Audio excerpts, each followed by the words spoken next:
کچھ عرض کروں اس سے پہلے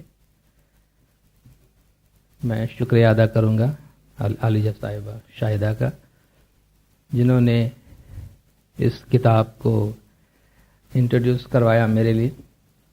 اور اس طرح جب آپ کسی پہ کوئی کتاب تھوپ دیتے ہیں تو لازمی ہو جاتا ہے کہ آپ اس کتاب کو پڑھیں، اور جب آپ کو ریویو پیش کرنا ہوتا ہے تو آپ بہت غور سے پڑھتے ہیں، چونکہ آپ نے کیا پڑھا وہ آپ کو لوگوں کو بتانا ہوتا ہے. تو یہ اس کتاب کا جو تعارف ہوا اس کے حوالے سے میں ایک بہت ہی اچھی صفت اور ایک بہت ہی اچھی عادت کی طرف آپ کی توجہ دلانا چاہوں گا، جو شاہدہ صاحبہ سے ہم سیکھتے رہیں کہ ان کے پاس جو بھی اچھی چیز ہوتی ہے وہ شیئر کرتی. بہت خوبی کی بات ہے کہ ہم میں سے کسی کے پاس بھی کوئی اچھی چیز ہو، خاص طور پر علم کے حوالے سے، تو اس میں دوسروں کو شریک کرنا چاہیے. انہوں نے کچھ اور کتابیں بھی شیئر کی ہیں، اور اس طریقے سے علم کی باتیں جو ہے وہ ہم دوسروں تک پہنچا سکتے ہیں، پھیلا سکتے ہیں. اسی حوالے سے میں ذکر کروں گا کہ شیئر کرنے کے کتنے فائدے ہیں، اور شیئر کرتے ہوئے آپ اچھی باتیں خود آپ کو نہیں معلوم ہوتی کہ آپ وہ باتیں کہاں سے کہاں تک پہنچاتے ہیں. پچھلے دنوں آپ کے 2-3 مقالے دیکھنے کا مجھے موقع ملا جو حال ہی میں آپ نے دیا ہے. یوم الطلاق نام کے ایک آرٹیکل ہے، اور چترال میں جماعت خانہ کی تاریخ پر ایک مقالہ ہے، اور چترال میں شادی بیاہ کے مسائل کے بارے میں ایک مقالہ ہے. اس میں ایک مقالہ ماشاءاللہ آپ لوگوں نے اچھی محنت کی ہے، ایک مقالہ جو چترال میں جماعت خانہ کی تعمیر کے اور تاریخ کے حوالے سے تھا. اس میں کافی اچھی باتیں اور کافی انفارمیشن حاصل ہوئی. اس کے ساتھ دعا کی، پرانی دعا جو آپ پڑھا کرتے تھے، جو ہم بھی یہاں سندھی زبان میں پڑھتے تھے، اس کی ایک فوٹو کاپی بھی منسلک. مجھے پتا نہیں کس نے یہ آرٹیکل لکھا ہے، مجھے نام یاد نہیں. ہاتھ اونچا کریں آپ اگر ہیں یہاں تو. نہیں ہے تو ان کے پاس جو یہ پرانی دعا کی کتاب کا نسخہ موجود تھا، اس کی فوٹو کاپی انہوں نے ساتھ میں لگائی ہے کہ یہ دعا ہم پڑھتے تھے، جو یہاں ہمارے لیے بہت اچھی معلومات ہے، اور وہ ایک تاریخی دستاویز ہے جو شاید ان کو اس بات کا احساس نہ ہو، لیکن میں آپ کو بتاتا ہوں کہ انہوں نے جب اس کو شیئر کیا ہے، ان کے پاس جو تھا تحریر میں لائے اور دوسروں کو دکھایا. تو دعا کے ٹیکسٹ پہ جو ہم کام کرتے ہیں کہ صدیوں سے ہماری دعا کا جو متن ہے وہ کس طرح ڈیولپ ہوا ہے، اس حوالے سے یہ ایک بہت ہی امپورٹنٹ ٹیکسٹ ہے کہ اب تک ہمیں یہ پتا نہیں تھا کہ چترال میں یہ نئی دعا نافذ ہونے سے پہلے لوگ کیا پڑھتے تھے. اور یہ دیکھ کر بڑی حیرت بھی ہوئی، خوشی بھی ہوئی کہ کس طریقے سے وہ سندھی دعا پڑھتے تھے، اور اس کو اردو میں لکھا ہے مگر کوشش کر کے کتنے صحت کے ساتھ اس کو لکھا گیا ہے. اب یہ ڈاکیومنٹ جو ہے وہ دعا کے ٹیکسٹ پہ کام کرنے والوں کے لیے بہت ہی اہم ڈاکیومنٹ ہوگا.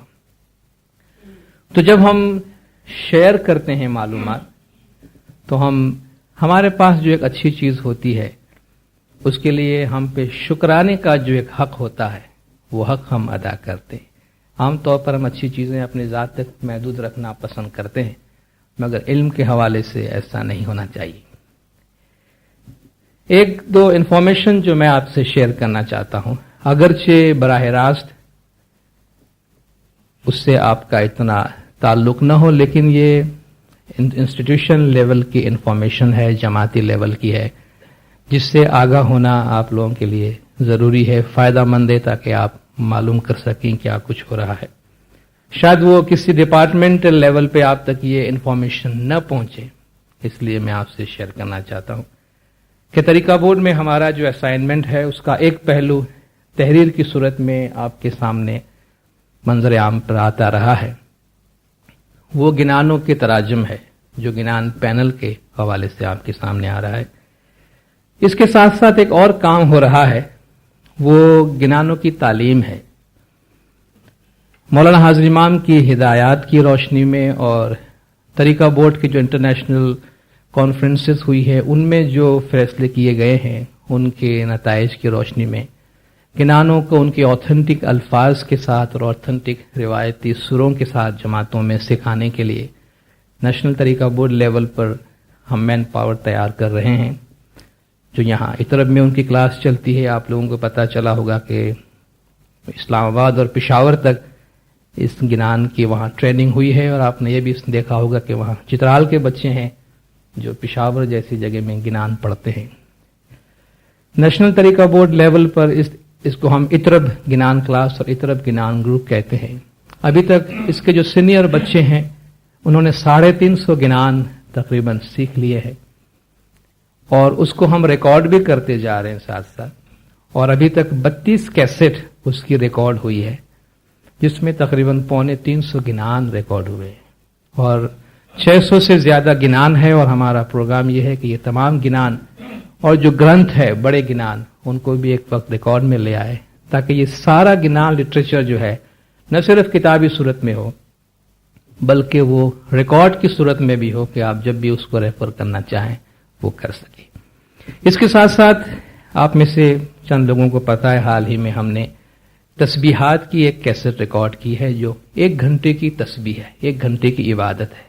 صرف اس میں شروع میں گنان کا ایک پارٹ ہے، اس کے بعد وہ تمام تسبیحات ہیں جو ہم مختلف مواقع پر اور روزانہ دنیا کے مختلف علاقوں میں جماعت خانوں میں پڑھتے ہیں.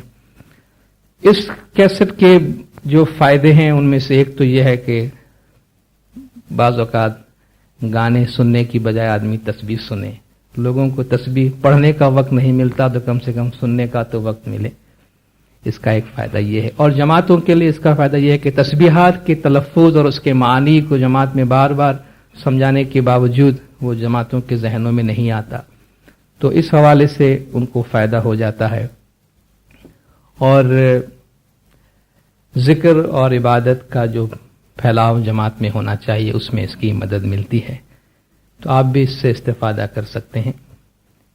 اس کے علاوہ ایک ادنا سی کوشش ہم نے کی ہے، اگرچہ ہمارے پاس اطرب گنان گروپ میں اس کی ایکسپرٹیز تو موجود نہیں، مگر ناردرن ایریا، چترال اور ہمارے دوسری ٹریڈیشن ہے، ان ٹریڈیشنز کو ایک خراج عقیدت پیش کرنے کے لیے ہم نے ایک ادنا سی کوشش کی ہے. وہ مناقب کی ایک کیسٹ ہم نے بنائی ہے جس میں تعارف ہے، 5 مناقب ترجمے کے ساتھ ہیں. اس کے بہتر جج آپ ہیں کہ آپ خود سن کے بتا سکتے ہیں کہ ہمارے ان بچوں نے قصیدے پڑھنے میں کس حد تک اپنا حق ادا کیا ہے، اور آپ ہمیں مشورہ دے سکتے ہیں کہ اس کو بہتر سے بہتر بنانے کے لیے جو ساؤتھ کی جماعت ہے وہ کیا کر سکتی ہے. تو یہ کچھ انفارمیشن تھا جو میں آپ کے ساتھ شیئر کرنا چاہ رہا تھا. اور آج کے اس کتاب کے ساتھ ساتھ 2 اور کتابوں کا میں سرسری حوالہ بھی دیتا ہوا جاؤں گا، جو اسی کتاب کے اس میں جو متن ہے، اس کا جو ٹیسٹ ہے، اس کا جو فلیور ہے، اس کا جو میسج ہے، اسی سے ملتی جلتی وہ 2 کتابیں ہیں جو میں جس کا انٹروڈکشن آپ کو دوں گا. آپ اس سے بھی فائدہ حاصل کر سکتے ہیں. یہ کتاب مولانا وحید الدین خان کی کتاب ہے. مجھے مولانا وحید الدین خان کو پہلی مرتبہ اس کتاب کے ذریعے سے پڑھنے کا موقع ملا. سچی بات یہ ہے کہ میں عام طور پر کسی بھی مولانا کی کتاب پڑھنے سے گریز کرتا ہوں، کیونکہ جب بھی کسی کے ساتھ مولانا لگا ہوتا ہے تو میں یہ امپریشن لیتا ہوں کہ وہ ایک ٹریڈیشنلسٹ قسم کا شخص ہوگا جو قرآن حدیث سے باہر نکل کر عقل کی بات نہیں کرے گا. یہ امپریشن نارملی رہا ہے، اور عام طور پر پبلک میں بھی یہ امپریشن ہے کہ آپ کسی مولانا سے عام طور پر کوئی جدید یا انٹلیکچوئل قسم کی بات کی توقع کم ہی رکھ سکتے ہیں. تو جب یہ کتاب شاہدہ نے مجھے کہا کہ آپ اس کو دیکھیں، جب میں نے دیکھا تو مجھے احساس ہوا کہ یہ کوئی روایتی مولانا نہیں ہے، مگر ان کی جو کتاب، ان کا جو ایٹ لیسٹ ایک کتاب دیکھ کر جو مجھے اندازہ ہوا کہ ان کی سوچ میں کافی جدت ہے. آپ لوگوں نے مجھ سے زیادہ ان کی اور بھی کتابیں پڑھی ہوں گی، اس کا مطالعہ کیا ہوگا. ان کی جو اور کتابیں طریقہ بورڈ میں ہے تقریباً 40 کے قریب، شاید آپ کے پاس بھی یہ سب کتابیں آ گئی ہوں گی. اگر نہیں ہو اور آپ مناسب سمجھتے ہیں تو منگوا سکتے ہیں. میں صرف ان کے نام پڑھ جاتا ہوں جو اکبر نے مجھے دیا. راز حیات، اللہ اکبر، مذہب اور جدید چیلنج، دین کامل، مجموعہ مقالات، جلد اول دوم اور سوم، الربانیہ، احیاء اسلام، زلزلہ قیامت، راہ عمل، کاروان ملت، سچا راستہ اور حقیقت کی تلاش، الاسلام، قرآن کا مطلوب انسان، اسلام دور جدید کا خالق، اسلام اور عصر حاضر، ظہور اسلام، اسلامی زندگی، اقلیات اسلام، ایمانی طاقت، اسلامی دعوت، تعارف اسلام، باغ جنت، اسلام دین فطرت، دین کیا ہے، تاریخ کا سبق، تبلیغی تحریک، تجدید دین، اسلام 15ویں صدی میں، نار جہنم، پیغمبر انقلاب، محسن اعظم، خاتون اسلام، عظمت قرآن، فکر اسلامی، علم جدید کا چیلنج، مذہب اور سائنس، دینی تعلیم، عظمت قرآن، ڈائری، قیادت نامہ اور کتاب زندگی۔ یہ لسٹ آپ اکبر سے حاصل کر سکتے ہیں اگر آپ چاہیں کہ اپنے پاس اس کی ریکارڈ رکھیں۔ ویسے بہتر طریقہ یہی ہے کہ کسی بھی آتھر کے بارے میں کچھ کہنے سے پہلے ان کا تمام پس منظر اور ان کی تمام تحریروں کا مطالعہ ہونا چاہیے، اور میں چاہ رہا تھا کہ ایسا ہی ہو، مگر اتنا وقت نہیں تھا کہ 40 کتابیں پڑھنے کے بعد میں آپ سے بات کرتا۔ تو فی الحال ایک ہی کتاب میرے سامنے ہے اور اسی کو سامنے رکھتے ہوئے کچھ میں بات کروں گا۔ اس کتاب میں جو کچھ انہوں نے کہنے کی کوشش کی ہے اس کو ایک پیراگراف میں انہوں نے خود نے بیان کیا ہے کہ دنیا میں جب کسی کو کچھ ملتا ہے تو اپنی صلاحیت کی بنا پر ملتا ہے، اسی طرح جب کسی سے کچھ چھینتا ہے تو خود اپنی ہی کوتاہی کی بنا پر چھینتا ہے۔ اس دنیا میں اگر کچھ لوگ محرومی کا شکار ہو جائیں تو انہیں چاہیے کہ وہ دوسروں کی شکایت کرنے میں اپنا وقت ضائع نہ کریں، بلکہ خود اپنے اندر اس کے اسباب تلاش کریں اور اس کے مطابق اپنی عملی جد و جہد کا نقشہ بنائیں۔ یہ ان کا میسج ہے کہ جو محرومی کا شکار اگر آپ ہو رہے ہیں تو اس میں کسی کا بھی قصور نہیں ہے، آپ اس کے اسباب تلاش کریں۔ یعنی ایک لحاظ سے میریٹوکریسی کا جو پروسیس ہے اس کی طرف اشارہ ہے کہ جس میں صلاحیت ہے، قابلیت ہے، خوبیاں ہیں، انہیں اپنے وقت پہ مقام ملتا ہے، باقی کسی کے ہاتھ سے کچھ چھن جاتا ہے تو ان کی اپنی کوتاہی ہوگی، تو بجائے کسی اور کو کوسنے کے اپنے اندر اس کو درست کرنے کی کوشش کرے۔ اس کتاب کا ویسے کوئی مستقل عنوان نہیں، کوئی فلسفہ نہیں اس کے اندر، اس میں چھوٹے چھوٹے واقعات ہیں، ایسے واقعات جو عام طور پہ ہم اخبارات میں پڑھتے ہیں، اور ان خبروں کی روشنی میں، ان واقعات کی روشنی میں اس میں سے کچھ سبق حاصل کیا جاتا ہے جنہیں زندگی پر ہم جن کا اطلاق کر کے اس سے کچھ نصیحت لیتے ہیں اور اپنے مسائل کو حل کرنے کی کوشش کرتے ہیں۔ یہ چھوٹے چھوٹے واقعات جو ہیں ویسے ہم بغیر نوٹس لیے انہیں گزر جانے دیتے ہیں، لیکن بعض لوگوں کے لیے ان میں کچھ سبق اور کچھ نصیحت ہوتی ہیں۔ جن دو کتابوں کا میں حوالہ اور آپ کو دینا چاہ رہا تھا ان میں سے ایک جو ہے وہ chicken soup for the soul ہے، وہ انگلش میں کتاب ہے، اس کا نام بڑا عجیب سا ہے، روح کے لیے چکن سوپ۔ چکن سوپ تو آپ پیتے ہیں نا، لیکن وہ چکن سوپ روح کے لیے ہے، اور اس سیریز کی چند کتابیں ہیں جو اس میں انہوں نے روح کے لیے اسی قسم کی چکن سوپ کا پہلا پیالہ اور دوسرا پیالہ اور تیسرے پیالے کے طور پر ہم کو پلانے کی کوشش کی ہے۔ اس کا بھی جو عنوان ہے وہ یہی ہے، جد و جہد، لوگوں کے ساتھ برتاؤ کس طرح ہو، محبت، مشکلات کا مقابلہ کس طرح کیا جائے۔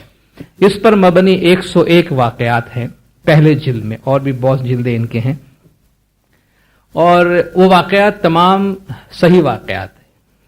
انہوں نے کہا کہ آپ معلوم کرنا چاہیں تو جن جن کے ساتھ یہ واقعات پیش آئے ہیں ان کا نام پتہ تک آپ کو دے سکتے ہیں کہ آپ خود ان سے لکھ کر اس کی تصدیق کروا لیں۔ واقعات بڑے سادہ اور بڑے معمولی ہیں، مگر ان میں سے جیسا کہ زندگی کو گزارنے کی جو کچھ خوبصورت چھوٹے چھوٹے لمحات ہوتے ہیں جنہیں ہم عام طور پر ویسے ہی گزر جانے دیتے ہیں، ان کا کہنا ہے کہ انہی میں سے ہم زندگی گزارنے کا سبق حاصل کرتے ہیں۔ عام طور پہ کہتے ہیں کہ انسان جو